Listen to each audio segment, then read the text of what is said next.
दोस्तों rich dad and poor dad इस किताब के बाद जो बेहतरीन किताब मैंने पढ़ी है धन से संबंधित, तो वो है साइकोलॉजी ऑफ मनी, जिसे लिखा है मॉर्गन हाउसल ने। अगर इस किताब के रिव्यूज आप पढ़ेंगे तो काफ़ी रीडर्स ने ये लिखा है कि ये किताब अगर हमें 20 साल की उम्र में पढ़ने को मिलती तो आज हमारी फाइनेंशियल कंडीशन कुछ और ही लेवल पर होती। दोस्तों इस किताब में पैसों से रिलेटेड जो साइकोलॉजी बताई है उसमें से 7 साइकोलॉजी मैं आप लोगों के साथ शेयर करूंगा, जो कि बिल्कुल आई ओपनर है, जिससे आप सिर्फ पैसा ही नहीं कमाओगे, जिससे आप सिर्फ धनवान ही नहीं बनोगे, उसी के साथ साथ आपको खुशियां और मन की शांति भी मिलेगी। और ये जो सारे पॉइंट्स मैं आपके साथ शेयर करूंगा, मैं कोशिश करूंगा ज़्यादा से ज़्यादा डायग्राम के साथ आपको समझाने की, जिससे आपको समझने में बहुत आसानी होगी। हेलो दोस्तों, my self Srinivas Marathe, motivational speaker, माइंडशिफ्ट trainer और आपका अपना दोस्त। सबसे पहला पॉइंट हम देखेंगे दोस्तों, पर्याप्त को परिभाषित करें।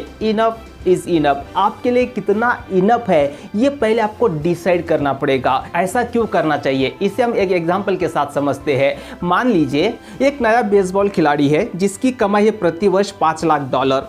ये अगर आप देखोगे तो हर परिभाषा से आपको वो अमीर नजर आएंगे, लेकिन अगर ये नया बेसबॉल खिलाड़ी जिस क्लब के लिए वो खेल रहा है उसी क्लब के लिए अगर माइक ट्राउट खेलते हैं जो बहुत अमीर है और जिनकी प्रति वर्ष कमाई है $36 मिलियन, अगर ये नया बेसबॉल खिलाड़ी अपनी तुलना माइक ट्राउट से करते हैं तो खुद को तो पूरी तरह से दिवालिया महसूस करेगा। लेकिन माइक ट्राउट जो शीर्ष के टॉप के 10 हेज फंड प्रबंधक है उससे अगर खुद की तुलना करते हैं, जिनकी कमाई है, जिनकी जो शुद्ध कमाई है 2018 में $340 मिलियन, तो माइक ट्राउट खुद को अमीर महसूस नहीं करेंगे। लेकिन ये जो टॉप के 10 फंड प्रबंधक है वह अपनी तुलना जो टॉप के 5 हेज फंड प्रबंधक है जिनकी कमाई 2018 में $770 मिलियन थी, तो ये जो टॉप के 10 हेज फंड प्रबंधक है ये खुद को उतना अमीर महसूस नहीं करेंगे और उन्हें ऐसे लगता ही रहेगा कि अभी भी बहुत कम है हमारे पास,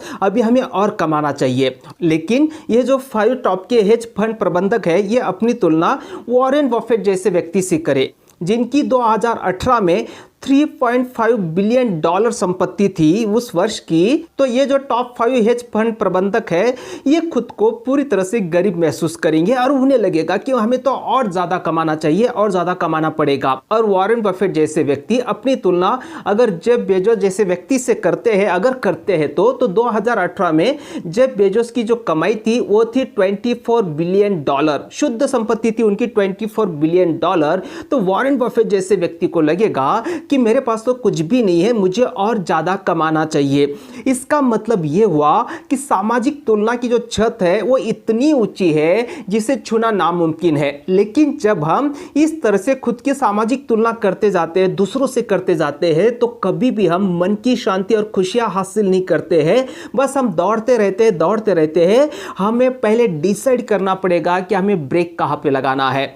पर्याप्त का मतलब यह नहीं होता है दोस्तों कि कम पैसे कमाना या फिर अमीर नहीं बनना। पैसा तो हमें कमाना है, लेकिन हमें वो पर्याप्त को पहले परिभाषित करना होगा कि हमारे लिए पर्याप्त कितना होगा। अदरवाइज आप समाज में देखते हो कोई ऐसा व्यक्ति जो कि करोड़पति है और फिर भी कोई गफला करते वक्त वो पकड़ा जाता है और हमें बड़ी हैरानी होती है कि इस व्यक्ति के पास इतनी संपत्ति है, इतना पैसा है, फिर भी उसे संपत्ति कमाने के लिए और ज्यादा पैसा कमाने के लिए गलत रास्ता इस्तेमाल करने की क्या जरूरत थी।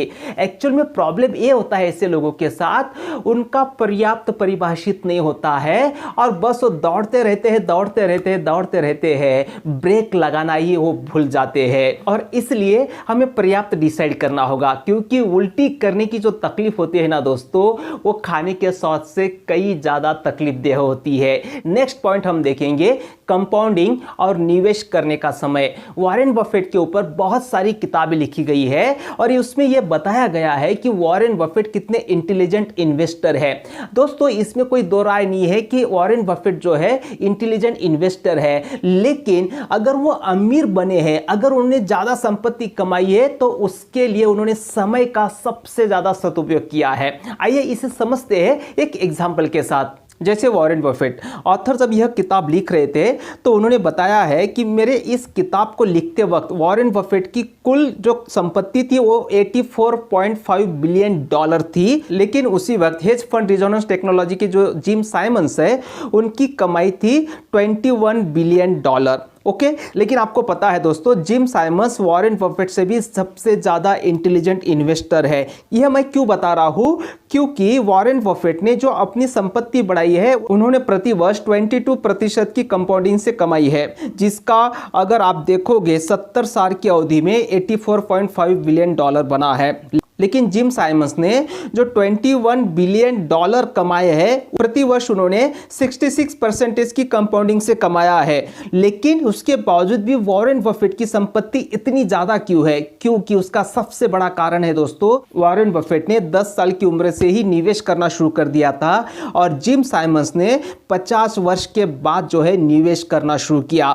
लेकिन अगर जिम साइमंस को भी 70 वर्ष की अवधि मिल जाती है संपत्ति को इकट्ठा करने की, तो 66% से अगर वो कंपाउंडिंग करते हैं प्रति वर्ष, तो आप दिल थाम कर बैठिएगा। जो कमाई ऑथर ने कैलकुलेट करके यहाँ पे बताई है कि जिम साइमंस की कितनी कमाई होगी अगर वो 70 वर्ष की अवधि तक 66% से कंपाउंडिंग करते रहे, तो वो अमाउंट होती है 63 कौटिलियन 900 कॉन्ड्रिलियन 781 ट्रिलियन 780 बिलियन 748 मिलियन और 160,000 डॉलर।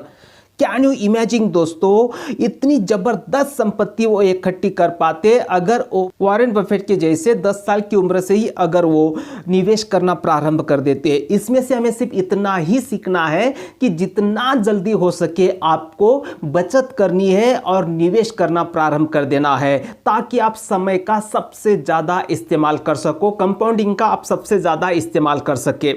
नेक्स्ट पॉइंट हम देखेंगे, आप आधे से ज्यादा बार गलत हो सकते हैं जो भी वित्तीय निर्णय आप लेते हैं उसमें, उसके बावजूद भी आप विपुल संपत्ति इकट्ठा कर सकते हैं। देखिए दोस्तों, कुछ क्षेत्र ऐसे होते हैं जहां पे 100% एक्यूरेसी की डिमांड होती है, जैसे विमान चलाना, वहां पे एक्यूरेसी चाहिए कितनी, 100% एक्यूरेसी चाहिए। लेकिन जब आप वित्त के बारे में डिसीजन लेते हो, व्यवसाय के बारे में डिसीजन लेते हो, निवेश के बारे में डिसीजन लेते हो, तो वहां पे कितना भी आप कर ले, आप 100% जो है परफेक्ट नहीं हो सकते, लेकिन उसके बावजूद भी आप बहुत सारी संपत्तियां हासिल कर सकते हैं। ऑथर बताते हैं कि जो सर्वश्रेष्ठ व्यवसायी होते हैं, जो टॉप की बिजनेसमैन होते हैं, उनकी सिर्फ 50% ही नीतियां काम करती है, सफल हो पाती है।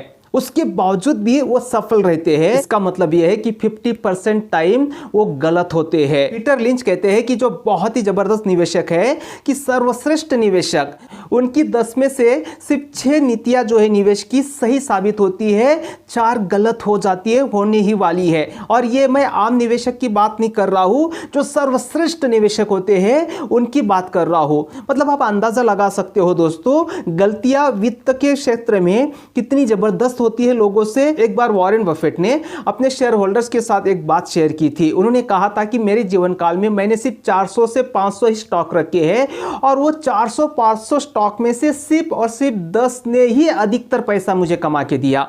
लेकिन इतना सब कुछ होने के बावजूद भी वो सबसे अमीर है। मतलब यहाँ पे आपको ये समझना है दोस्तों, जो आधे से भी ज़्यादा बार गलत होने पर भी आप बहुत सारी संपत्ति कमा सकते हैं। ऑथर कहते हैं कि मैं ये बात इसलिए बता रहा हूँ कि एक आम इंसान जो खुद की असफलता, हानि या विघ्नों के चलते ऐसा समझने लगता है कि वो बहुत गलत कर रहा है। अगर वित्त के संबंधी आपकी नीतियाँ गलत हो जाती है, आपके डिसीजन गलत हो जाते हैं, तो वो आम बात है, उससे पैनिक नहीं होना है। ये सर्वश्रेष्ठ निवेशकों के साथ होता है, सर्वश्रेष्ठ बिजनेसमैन के साथ होता है, यहां तक कि वॉरेन बफेट के साथ भी हुआ है। जरूरी नहीं कि हर बार आप सही होगे, 100% आप सही होगे, ऐसा कभी नहीं हो सकता। लेकिन उसके बावजूद भी आप बहुत सारी संपत्ति के मालिक बनेंगे अगर आप प्रयास करना नहीं छोड़ते हैं तो। नेक्स्ट पॉइंट हम समझेंगे, संपत्ति, सम्मान और प्रशंसा। हर व्यक्ति सम्मान और प्रशंसा चाहता है और वह यह समझता है कि अगर मैं महंगी से महंगी कार खरीदता हूं या फिर बहुत बड़ा बंगला मैं बनाता हूं तो मुझे सम्मान और प्रशंसा मिल जाएगी। लेकिन यहाँ पे एक बहुत बड़ा विरोधाभास है दोस्तों। जब आप ऐसी महंगी महंगी कार खरीदते हैं तो लोगों की नज़र आप पे बिल्कुल नहीं होती है, सिर्फ और सिर्फ आपके कार पर होती है, आपके बंगलों पे होती है। वो सोचते हैं मन ही मन में कि काश ऐसी कार मेरे पास होती, काश ऐसा बंगला मेरे पास होता। वो आपको पूरी तरह से नज़रअंदाज कर देते हैं, वो आपका सम्मान नहीं करते हैं, वो तो सिर्फ आपके कार और बंगले का सम्मान करते हैं। लेकिन लेखक कहते हैं अगर आपको सचमुच सम्मान और प्रशंसा पाना है तो उसका तरीका है विनम्रता, दया, संवेदना, बजाय हॉर्स पावर के। आप कितनी भी ज़्यादा हॉर्स पावर की कार खरीद लो, उससे आपके गाड़ी को लोग देखेंगे, आपको कभी भी नहीं देखेंगे। अगर ये साइकोलॉजी लोगों की हम समझ लेते हैं तो जहाँ पे फिजूल के खर्च हम कर रहे होते हैं वहाँ पे हम कभी भी नहीं करेंगे। नेक्स्ट हम देखेंगे दोस्तों पैसा कम करने का सबसे तेज तरीका। बहुत सारे लोग ये कहते हैं कि मुझे करोड़पति बनना है। अब उनका कहने का मतलब ये होता है कि मुझे 1 करोड़ रुपए खर्च करने हैं। जैसे फॉर एग्जांपल हम किसी के पास $1,00,000 की कार देखते हैं तो हम बहुत प्रभावित हो जाते हैं और हमें लगता है ये तो बहुत अमीर है, लेकिन हमें यह नहीं दिखता कि $1,00,000 उसके पैसों से कम हो गए हैं या फिर $1,00,000 का उसके ऊपर अतिरिक्त ऋण है। अगर हम ऐसा ही करते रहे तो हमारे पास सिर्फ चीजें बचेगी, पैसा नहीं बचने वाला है।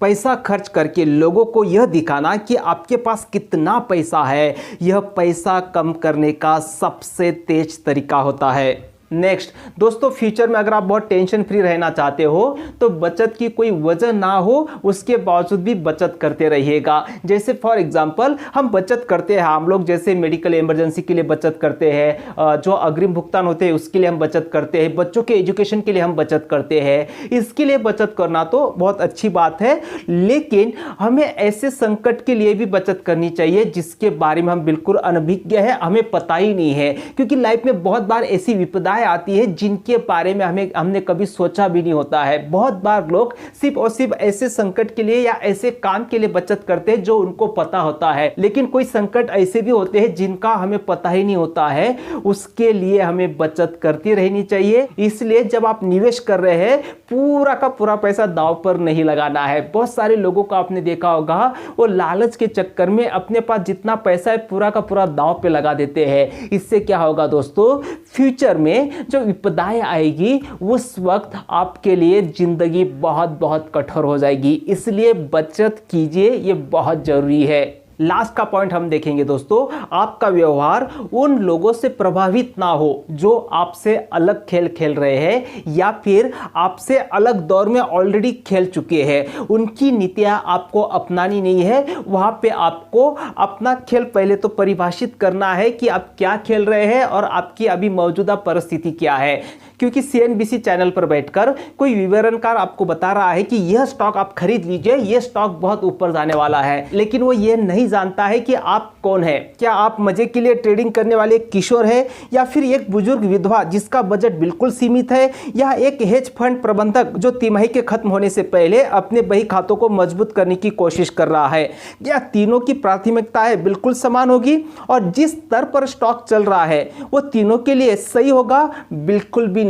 तो पहले आप कौन सा खेल खेल रहे हैं इसे पहले अच्छे से समझ लीजिए और तब जाके सामने वाले की राय आपके लिए अच्छी है या नहीं यह आपको समझ में आएगा। दूसरी और बात आपको ध्यान में रखनी है दोस्तों, अतीत की जो नीतियां थी, जो निवेश नीतियां थी, वो आज के दौर में अप्लाई नहीं होती है। अतीत की मतलब काफी पुरानी, वो अप्लाई नहीं होगी आपके लिए। उसका एक एग्जांपल हम देखते हैं, जैसे द इंटेलिजेंट इन्वेस्टर। यह निवेश संबंधित सबसे महान किताब समझी जाती है और आज भी इस किताब के बारे में लोग बहुत बढ़ चढ़कर बोलते हैं और कहते हैं कि पहले इस किताब को आप पढ़िए अगर आपको निवेश संबंधित कुछ जानकारी चाहिए। लेकिन क्या आप जानते हो द इंटेलिजेंट इन्वेस्टर की सच्चाई क्या है? ऑथर इस किताब में बताते हैं कि इस किताब का 1934 का जो संस्करण था उसमें जो सूत्र बताए थे वो 1949 के संस्करण में नहीं है।